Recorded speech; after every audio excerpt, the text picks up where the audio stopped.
Приветствую, говорит Макс Вольф.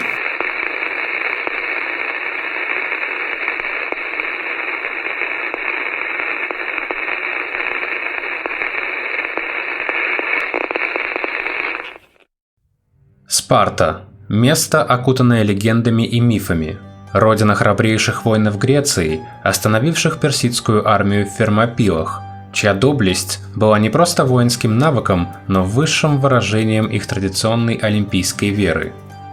В отличие от более поздних учений, проповедующих отстраненность от мира, вера спартанцев была гимном самой жизни, ее суровой и прекрасной правде. Это был город, не имевший стен, ибо его защитой служила живая стена из плоти и духа, выкованная в согласии с природным укладом, чьи женщины желали своим сыновьям пасть на поле брани, нежели вернуться живыми, но с поражением. Но этот легендарный город, столь плотно окутанный завесой невероятных историй разной степени правдивости, не всегда был таковым. Вернее, будет сказать, Спарта стала тем, что предстает перед нашим мысленным взором сегодня, благодаря лишь одному человеку. Его имя – Ликург. Ликург подобен своему детищу. Подобно городу, в его истории реальность переплелась с легендами, и первое не всегда можно с легкостью отделить от второго. Да и существовал ли он? На сегодняшний день научное сообщество склонно отвечать на этот вопрос положительно. Впрочем, ни один историк не может точно указать не то что годы его жизни, но даже столетия, в котором он совершал свои деяния. Ликург навсегда изменил Спарту, превратив ее в то, какой она запомнилась современникам и какой дошла до нас сквозь тысячелетия истории. Этот рассказ о человеке, которого по праву называли отцом Спарты. Спарта далеко не всегда была такой, какой ее представляют сегодня. На протяжении столетий это был обычный, ничем не примечательный греческий полис, расположенный на юге Пелопоннесского полуострова, в долине Еврота. Спартанцы стали заложниками своего географического положения. Пересеченная местность Лаконии, неблагоприятная для земледелия и изрезанная горными цепями, лишила местных жителей как возможности процветать на этой неплодородной почве, так и колонизировать более благоприятные участки суши через море, как это делали Афины. Ввиду этих особенностей, Спарта формировалась как теурократия, держава континентального типа, являвшаяся противоположностью морской афинской талосократии. Лакония с ее горными цепями и скудной почвой стала для дарийцев не проклятием, а божественным испытанием. Там, где слабый духом увидел бы нужду, спартанец увидел призыв к естественному отбору. Природный уклад их жизни диктовал либо экспансия и господство, либо угасание. Выбор Мессении, считавшийся одной из самых плодородных областей Эллады, как цели, был не актом агрессии, а актом утверждения жизни, автаркии высшего порядка. Первая Мессенская война была затяжной и жестокой, и одержать в ней победу Спарта смогла лишь через 19 лет. Это, однако, был далеко не конец, поскольку мессенцы вскоре восстали, поставив выживание города-государства на край пропасти. Положение Спарты было столь отчаянным, что граждане, по совету Дельфийского оракула, вынуждены были просить себе генерала в Афинах, которые уже тогда были невысокого мнения о своих соседях. Афины в насмешку отправили в Спарту хромого учителя-поэта Тертея. Тем не менее, его военные элегии так воодушевили спартанцев, что они нашли в себе силы перейти в контрнаступление. Поэзия Тертея не взывала к милосердию или прощению врагов. Она пробуждала родовую интуицию, напоминая, что воин жив, пока в нем горит ярость предков. Война, тем не менее, продлилась еще долгих 11 лет. Как бы то ни было, Спарта вышла из нее победителем, в несколько раз увеличив как свою территорию, так и население за счет покоренных народов. Однако окончание войны не означало установление прочного мира. Несмотря на победу, Спарта оставалась всего лишь одним из царств, существовавших в Элладе, причем довольно хрупким и хаотичным. После подавленного с большим трудом Мессенского восстания, спартанцы обнаружили, что становятся свидетелями тревожной картины пребывания на грани поражения. Они были очень уязвимы и находились на поводке у недовольного и враждебно настроенного иностранного населения, которое превзошло их в количестве более чем 10 к 1. И они были не простыми рабами, созданными для подчинения, а греческими народами, которые сохранили свою самобытность, гордость и волю к власти. Каждый спартанец прекрасно знал, что порабощенные однажды снова восстанут, рано или поздно, и что они должны быть к этому готовы. Спартанские цари либо крутыми мерами вызывали ненависть подданных, либо, ища их благосклонности или по собственному бессилию, сами перед ними склонялись, так что беззаконие и нестроение надолго овладели Спартой. От этого довелось погибнуть и царю, отцу Ликурга. В этой напряженной атмосфере то, что Спарта смогла сохранить свою чистоту и выжить, является заслугой последнего. Вот как описывает положение Спарты в то время Фридрих Шиллер. Во главе государства стояли два царя, облеченные равную властью. Они непрестанно соперничали друг с другом, и каждый из них стремился приобрести как можно больше приверженцев, дабы, опираясь на них, ограничить могущество своего соправителя. Это соперничество, унаследованное от первых царей, переходило из поколения в поколение и сохранялось вплоть до Ликурга. Поэтому на протяжении очень длительного периода Спарта была ареною непрекращающихся расприй между двумя партиями. Каждый царь пытался подкупить народ дарованием значительных вольностей. Эти поблажки породили в народе дерзость и в конце концов привели к мятежам. Государство пребывало в неустойчивом состоянии. Оно металось от монархии к демократии и вследствие частых перемен курса впадало из одной крайности в другую. Границу между правами народа и произволом царей не были определены. Богатства сосредотачивались в немногих семьях. Богатые горожане держали в страхе и повиновении бедняков, отчаяние которых находило выход в восстаниях. Раздираемое внутренними распрями, слабое государство неминуемо должно было стать добычей воинственных соседей или распасться на более мелкие тирании. Такою нашел Спарту Ликург. Неясность границ между властью народа и властью царей, неравномерное распределение достатка среди граждан, отсутствие согласия и стремление к общему благу и полное политическое бессилие были теми недугами, которые в первую очередь предстали взору законодателя, и которым он, поэтому, в составленных им законах уделил преимущественное внимание. Доподлинно неизвестно, когда жил Ликург. Некоторые говорили, что он относится к IX веку до нашей эры, то есть еще до Мессенской войны. Другие относят его к VIII веку, а третьи к VII. Наше повествование будет по большей части основано на сведениях Плутарха, которого мы будем часто цитировать. Ликург, чье имя означает «вожак волчьей стаи», был ветераном Мессенских войн и Гераклидом, а также принадлежал к царской линии Агиадов, будучи младшим сыном царя Эвнома, который смягчил свой режим, чтобы угодить толпе. Однако толпа лишь окрылилась успехом, и царь погиб, будучи заколотым ножом в спину. Полидект, его старший сын, унаследовал царство, однако внезапно скончался, в результате чего Ликург, младший брат, унаследовал трон. Его правление длилось 8 месяцев, но было столь правильным, справедливым и дисциплинированным по сравнению с предыдущей анархией, что завоевало уважение его народа навсегда. В то время как христианство возводит в идеал равенства всех перед Богом, Ликург понимал, что природа глубоко иерархична. Он нашел Спарту, раздираемой внутренними распрями, где равенство было лишь ширмой для бессилия. Его революция была возвращением к солнечной вертикали власти. Ликург правил до тех пор, пока не обнаружилось, что жена умершего брата беременна. Едва узнав об этом, он объявил, что если родится мальчик, то он унаследует трон, и это будет справедливо. Посему Ликург станет лишь регентом.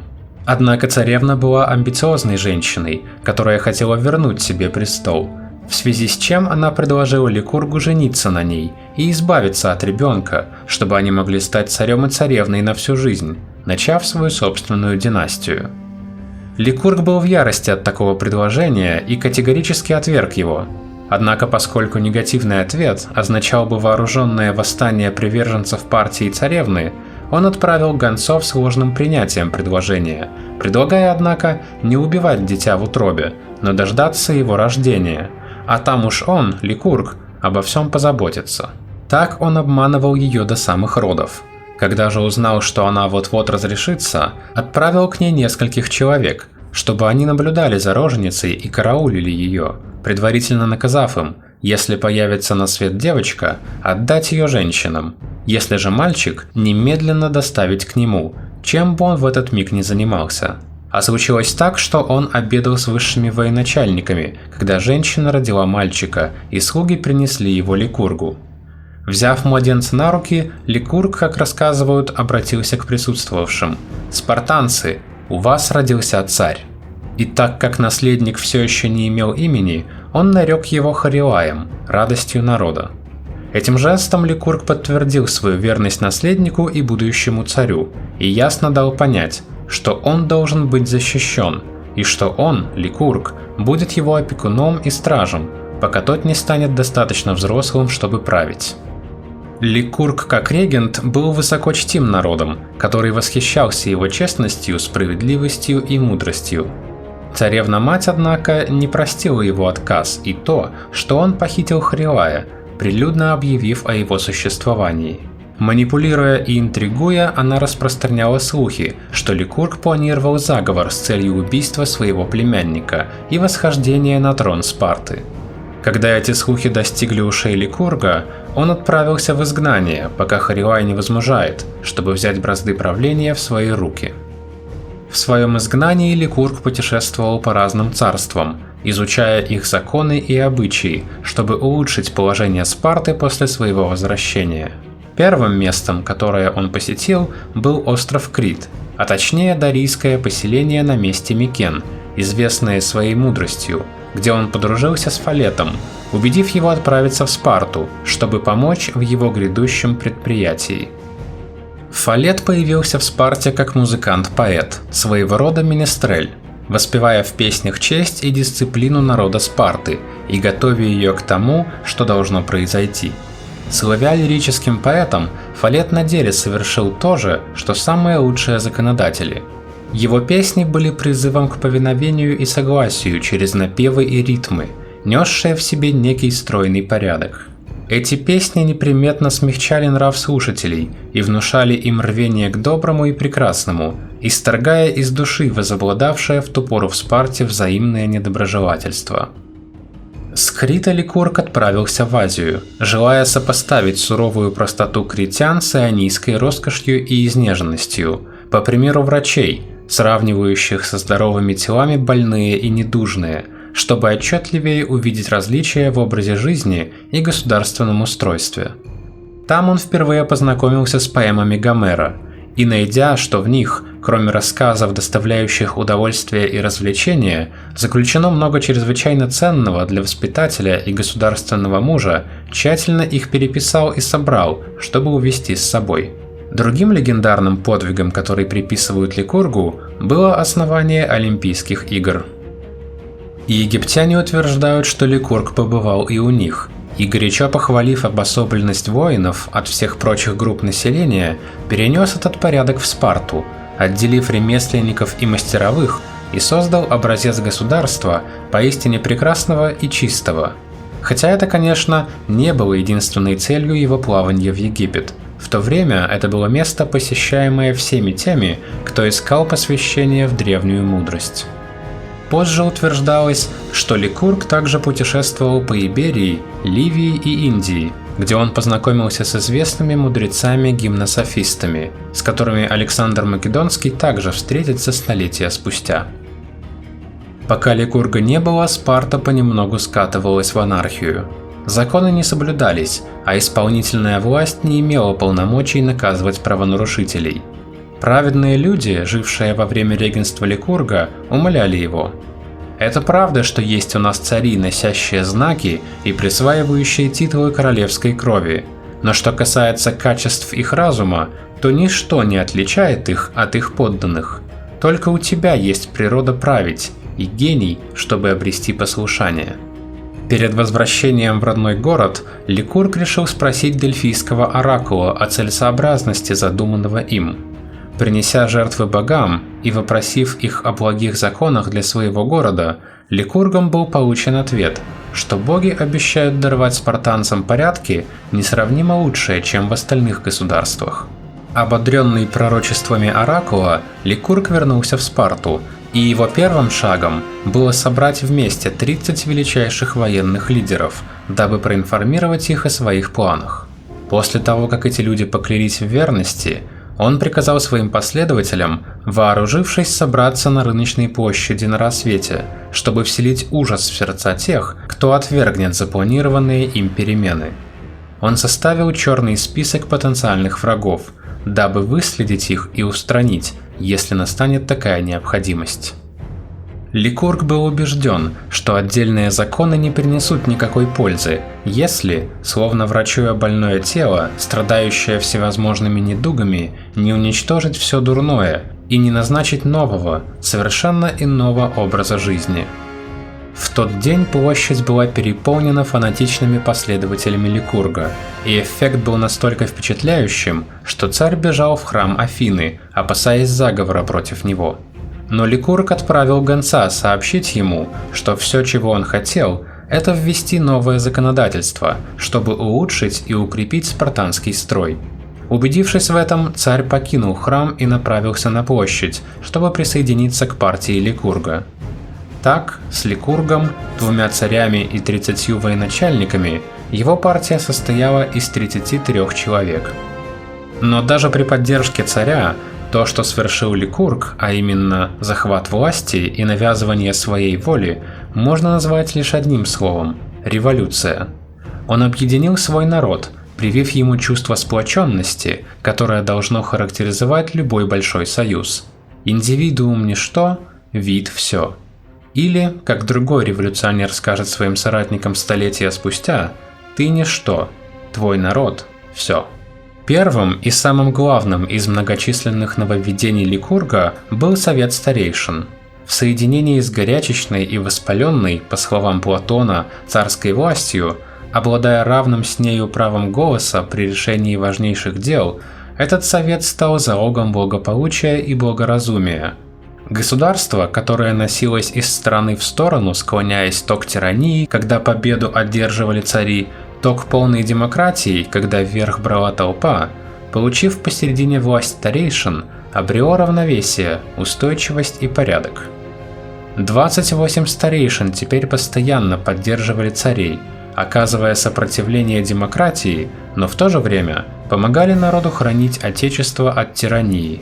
Благодаря Ликургу Спарта навеки избавилась от тяжких междоусобиц, потрясавших ее до того времени. Благодаря ему ни одна из сторон теперь не могла попирать другую. Против Сената, действовавшего совместно с народом, цари были бессильны. Равным образом и народ не мог сохранить за собой перевес, если Сенат действовал совместно с царями. Ликург, однако, не предусмотрел третьей возможности, что и Сенат способен злоупотребить своей властью.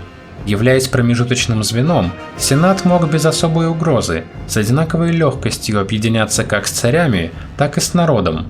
Но цари не могли объединяться с народом против Сената, не создавая этим большой опасности для государства. Сенат не замедлил воспользоваться выгодами своего положения и начал непомерно расширять свою власть, что удавалось ему без особых хлопот, поскольку сенаторов было немного, и они легко могли договориться между собой.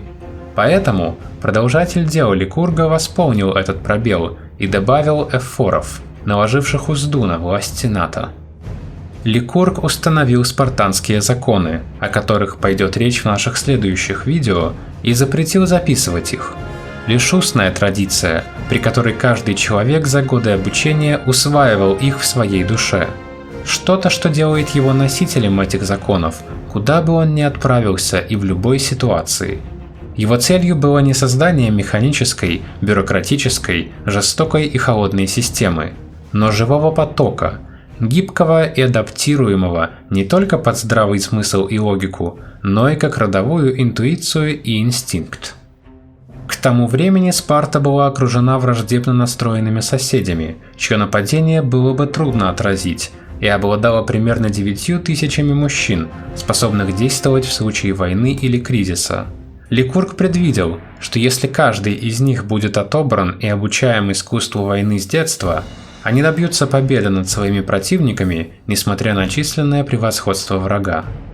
На протяжении поколений народ Спарты ожесточился бы настолько, что не боялся бы своих врагов, и их слава распространилась бы во все стороны света. С тех самых пор спартанские мальчики становились большим, нежели просто воинами, прирожденными бойцами с пожизненной миссией, полностью исполняемой и телом, и душой, принесенными в жертву в честь своей родины. Тогда они стали солдатами, возможно, первыми профессиональными солдатами в Европе, родной город которых обходился без стен. Как сказал сам Ликург, лишь тот город не лишен укреплений, который окружен мужами, а не кирпичами. Ликург не собирался создавать и своего рода демократию. Однажды один человек комплиментарно высказался о демократии, произнеся пламенную речь. Ликург, молча выслушав тираду, ответил: «Хорошо, теперь иди и подай пример, установив демократию у себя дома». Но не стоит забывать, что даже в этих древних демократиях голосовали только греческие граждане, то есть люди чистой греческой крови, достигшие совершеннолетия. Это не имеет никакого отношения к современной идее демократии. Несмотря на это, сегодня нет недостатка и в обманщиках, которые пытаются убедить нас, что Спарта была своего рода коммунистической системой только потому, что государство было вездесущим, и спартанцы знали, как делиться между собой. Революция Ликурга была не совсем мирной. Спартанский народ вскоре понял, что законы были чрезвычайно трудными даже для них.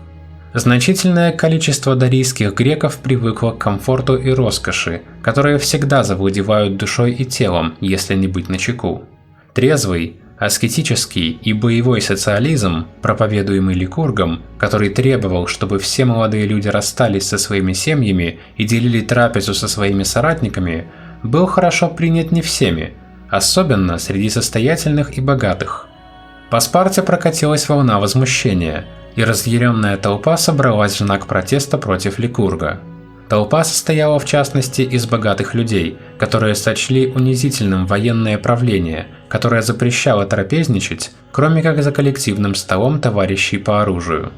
Когда появился Ликург, толпа начала забрасывать его камнями, и он был вынужден бежать, чтобы избежать смерти.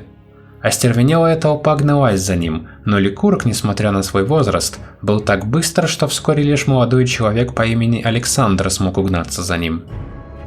Когда Ликург повернулся, чтобы посмотреть, кто же гонится за ним с такой прытью, Александр ударил его по лицу палкой, выбив глаз.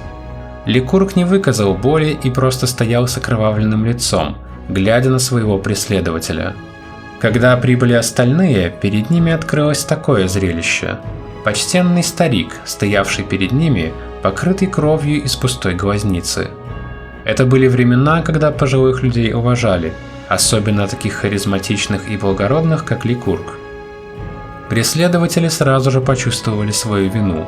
Смущенная толпа сопроводила Ликурга в его дом, чтобы принести свои извинения, и доставила к нему Александра, чтобы наказать его, как он сочтет нужным.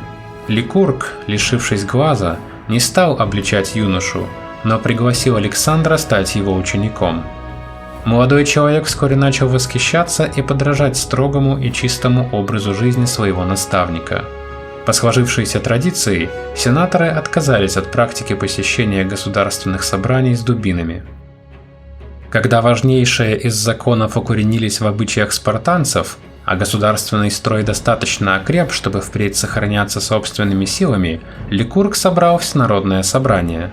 Он заявил, что теперь всему сообщена надлежащая мера, что сделанного достаточно для благодеяния и славы государства, но остается еще один вопрос, самый важный и основной, суть которого он откроет согражданам лишь после того, как спросит совета у богов. Пусть же спартанцы неукоснительно придерживаются изданных законов и ничего в них не изменяют, пока он не вернется из Дельф. Он же, когда возвратится, выполнит то, что повелят боги. все выразили согласие и просили его поскорее отправляться, и, приняв у царей-старейшин, а затем и у прочих граждан присягу в том, что пока не вернется Ликург, они останутся верны существующему строю, он уехал в Дельфы. Принеся жертву Аполлону, Ликург вопросил, хороши ли его законы, и достаточны ли для того, чтобы привести город к благоденствию и нравственному совершенству. Встретив Ликурга в храме Аполлона, жрица назвала его больше богом, чем человеком, и заявила, что он был избран богами, и законы его хороши, и они сделают царство Спарты самым известным в мире. И город прибудет на вершине славы, если не изменит Ликургово устройству. Записав прорицание, Ликург отослал его в Спарту, а сам, снова принеся жертву богам и простившись с друзьями и сыном, решил не освобождать сограждан от их клятвы и для этого добровольно умереть, отправившись в изгнание. Он уморил себя голодом, твердо веря, что даже смерть государственного мужа не должна быть бесполезна для государства, что самой кончине его надлежит быть не безвольным подчинением, но нравственным деянием. Для него, рассудил он, после прекраснейших подвигов, которые он совершил, смерть будет поистине венцом удачи и счастья, а для сограждан, поклявшихся хранить верность его установлениям, пока он не вернется, стражем тех благ, которые он доставил им при жизни. И Ликург не ошибся в своих расчетах. Согласно Плутарху, Спарта превосходила все греческие города благозаконием и славой на протяжении 500 лет, пока блюла законы Ликурга, в которых ни один из 14 правивших после него царей, вплоть до Агида, сына Архидама, ничего не изменил. Согласно Плутарху, Ликург вовсе не стремился поставить свой город во главе огромного множества других, но, полагая, что благоденствие как отдельного человека, так и целого государства является следствием нравственной высоты и внутреннего согласия, все направлял к тому, чтобы спартанцы как можно дольше оставались свободными, ни от кого не зависящими и благоразумными. На тех же основаниях строили свое государство Платон, Диоген, Зенон и вообще все, кто об этом говорил, и чьи труды стяжали похвалу. Но после них-то остались одни лишь писания до речи, а Ликург не в писаниях и не в речах, а на деле создал государство, равного которого не было и нет, явивший очам тех, кто не верит в существование истинного мудреца, целый город, преданный философии. Вполне понятно, что он превосходит славою всех греков, которые когда-либо выступали на государственном поприще. Вот почему Аристотель и утверждает, что Ликург не получил в Лакедемоне всего, что причитается ему по праву, хотя почести, оказываемые спартанцами своему законодателю, чрезвычайно велики. Ему воздвигнут храм, и ежегодно приносятся жертвы, как богу. Аристократ, сын Гипарха, говорит, что когда Ликург умер на Крите, те, кто принимали его у себя, сожгли его тело и прах развеяли над морем. Такова была его просьба, ибо он опасался, что как бы, если останки его перевезут в Лакедемон, там не сказали, что, мол, Ликург вернулся, и клятва утратила свою силу, и под этим предлогом не внесли бы изменения в созданный им строй. Его добровольный уход – это не акт отчаяния, а торжество человеческой воли над инстинктом самосохранения. Если христианский мученик умирает, чтобы получить награду на небесах, то Ликург умирает, чтобы стать вечным стражем своих законов на земле. Он перехитрил само время, связав спартанцев своей клятвой. Ликург создал не просто государство, а город-философию, где повседневный быт был священнодействием. Для него и для Спарты не существовало разделения на мирское и духовное. Каждый вздох спартанца, каждый удар меча и каждая трапеза за общим столом были актами поклонения природному порядку. В этом и кроется причина, по которой Спарта до сих пор вызывает трепет. Она напоминает нам о времени, когда человек не боялся быть частью природы, жестокой, честной и бесконечно прекрасной в своем величии. Для Спарты Ликург был чем-то вроде предвестника, лидера авангарда, пророка для своего времени. Он обладал царской властью и священной харизмой великих вождей, определенной силой, которая притягивала волю, по словам Плутарха. Он явился и преобразовал хаотичную и переполненную массу с большим потенциалом в самую эффективную армию Греции. Он дал миру новый импульс, свой. И именно с его времени засияла не только Спарта, но и вся Греция. Началась классическая эпоха. Ксенофонт крайне восхищался Ликургом, говоря, что он достиг высочайшего предела мудрости. Габино в своем эссе о неравенстве человеческих рас оценил спасение Спарты во главе с законодателем Ликургом так. Спартанцы были немногочисленны, но великодушны и жестоки. Плохие законы превратили бы их в бедных дьяволов. Ликург превратил их в героических бандитов. Адольф Гитлер считал спартанцев жестокими, но честными и здоровыми, называя их чистейшими представителями арийской расы на территории Древней Греции. В его понимании Спарта была первой в истории попыткой сознательного управления расовым составом населения посредством евгеники. Хвалил фюрер также и спартанский социализм, считая, что именно Пруссия, называемая германской Спартой, могла считаться духовным наследником этого античного государства. В следующих видео мы подробно разберем законы Ликурга, знаменитое спартанское воспитание, положение женщин в обществе, спартанский социализм, евгенику, религию и дальнейшую историю Лакедемона.